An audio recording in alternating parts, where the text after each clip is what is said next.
Hey guys, sorry if the audio seems a little bit echoey. I was recording in someplace else. But I hope that doesn't hamper your enjoyment, and let's actually get onto the video now. Hello there, welcome to Yearly Reviews, the show where I review all the games that I've played through the year of 2020. Now, 2020, glad you asked, it's a pandemic, we've got nothing to do, and I was bored. So, without further ado, let's get on to today's review. So, you may remember a while ago I did a review of the game Oxenfree. It was a little game about ghosts and a lot of mindfucks, which was great in my opinion. So I thought to myself that after Oxenfree, what would the developers, Night School Studio, make a game about next? And I have to say, Partying Demons was probably not the first thing I would have thought of. But anyway, with that concept in mind, today we'll review Night School's second game, Afterparty. This game is about two friends named Lola and Milo who one day die and wind up in hell together. They're on the verge of being tortured for eternity until they find a way to get out of hell once and for all. Outdrink Satan himself, so they must travel through hell to meet Satan and prepare for the best drinking contest in HE double hockey stick. As you can see, a slight departure from their previous game, but still in the realms of a unique setting and story.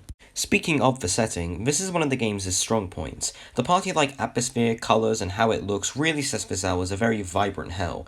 I also add that the game is brimming with charm and the character dialogue is extremely funny.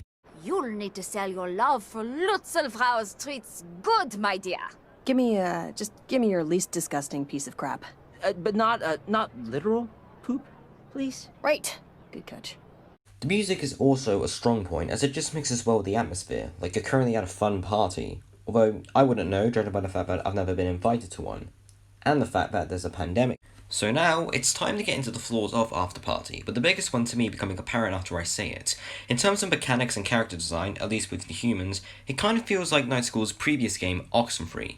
For comparison, here's a dialogue mechanic from Oxenfree, and here's one from Afterparty. Here's a character shot from Oxenfree, and here's one from Afterparty. You can kind of see the difference, right?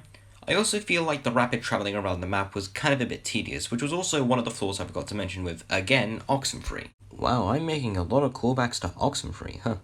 But really, it was going to have at the very least a mention in this review. But anyway, let's get back to the game we're actually reviewing today. Afterparty feels like it's just trying to have a hell of a good time, pun intended, with some creative and distinct character and background design. While it bears some resemblance to, well, you know what it is by now. It is still a good game to play through, and maybe have a drink whilst you play. Who knows, maybe you might outdrink the characters themselves.